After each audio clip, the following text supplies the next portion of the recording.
Wanted to show a quick update on the string line method that I changed out here. Sorry I didn't get it set up against the car, but I was using the jack stands, and that's a pain in the butt. The ends of the jack stands moved, and I had them shimmed, and you just never quite trust them. So I went to Home Depot. I bought some magnets, some one-hole straps, and some EMT, and set this up on the lift. And then I got a male and a female coupling. This is 1-inch PVC.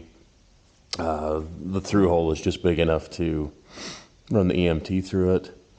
And then the nice thing about it, when I put these on there, I glued the pipe, drilled and tapped this 1/4 inch, and then treat this like a set screw, lock it down, and then you can do a fine adjustment on this one here. So same setup on the other side.